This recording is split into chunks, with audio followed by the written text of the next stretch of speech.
இந்த கறி குழம்புக்கு மிக்சியில் வெங்காயம் போட்டுக்கோம். 1/4 கிலோ சின்ன வெங்காயத்தை கழுவி இதை தட்டி எடுத்துக்கலாம் 1-2மா. இப்போ கறி குழம்புக்கு குக்கரை வச்சு எண்ணெய் ஊற்றிக்கலாம். சிக்கன் குழம்பு, சிக்கன் கத்திரிக்காய் உருளைக்கிழங்கு போட்டு சிக்கன் கத்திரிக்காய் குழம்பு வச்சுக்குவோம். எண்ணெய் காஞ்சிச்சு. 1 ஸ்பூன் சோம்பு போட்டு பொரிச்சிக்கலாம். சோம்பு பொரிஞ்சிருச்சு. தட்டி வச்சா வெங்காயத்தை போட்டுக்கலாம்.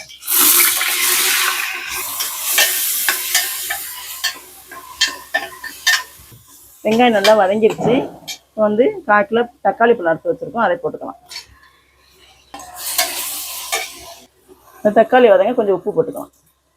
அப்போதான் சீக்கிரம் நல்லா வெந்து மசிஞ்சு வரும். அதுக்காக கொஞ்சம் கொஞ்சம் உப்பு போட்டுக்கிறது. தட்டில் ஜார்லையே தேங்காய் போட்டு அரைச்சிக்கலாம். 1 மூடி தேங்காய் எடுத்துக்கலாம், அதை போட்டு அரைச்சிக்கலாம். 3 பச்சை மிளகாய் போட்டுக்கலாம். கொஞ்சமாக மல்லித்தலை போட்டுக்குவோம். 2 புதினா தலை போட்டுக்கலாம். 1 ஸ்பூனு மிளகாத்தூள் போட்டுக்கலாம். தனி மிளகாய்த்தூள் 1 ஸ்பூனு.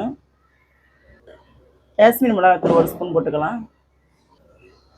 சிக்கன் தூள், சிக்கன் மசாலா தூள் 2 ஸ்பூன் போட்டுக்குவோம். சிக்கன் குழம்பு மசாலா தூள் 2 ஸ்பூன் போட்டுக்குவோம். 1 ஸ்பூன் போட்டுக்கலாம். எண்ணெயில் மசாலா பிரிஞ்சு வர அளவுக்கு நல்லா வதக்கி விடுங்க. அப்போ தான் குழம்பு நல்லா டேஸ்ட்டு கொடுக்கும். பட்டை கிராம்பு ஏலக்காய் தூள் 1 ஸ்பூன் போட்டுக்கலாம். நல்லா மசாலா வதங்கிருச்சு. இப்போ கறியை போட்டுக்கலாம். 1/2 கிலோ சிக்கன் எடுத்துருக்கோம் குழம்புக்கு, அதை போட்டுக்கலாம்.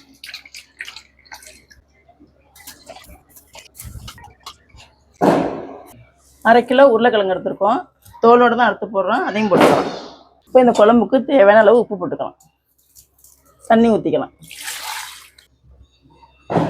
இப்போ இந்த குழம்புக்கு தேவையான அளவு மல்லித்தூள் போட்டுக்கலாம்.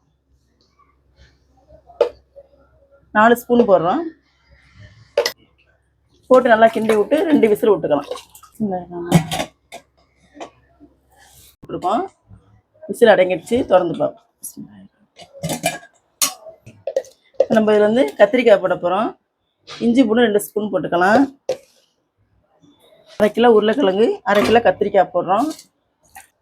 அரைச்சி வச்ச தேங்காய் போட்டுக்கலாம்.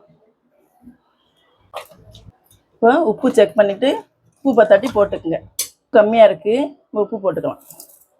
கத்திரிக்காய், தேங்காய், இஞ்சி பூண்டெல்லாம் போட்டிருக்கோம். ஒரே ஒரு விசில் விட்டு ஆஃப் பண்ணிக்கலாம்.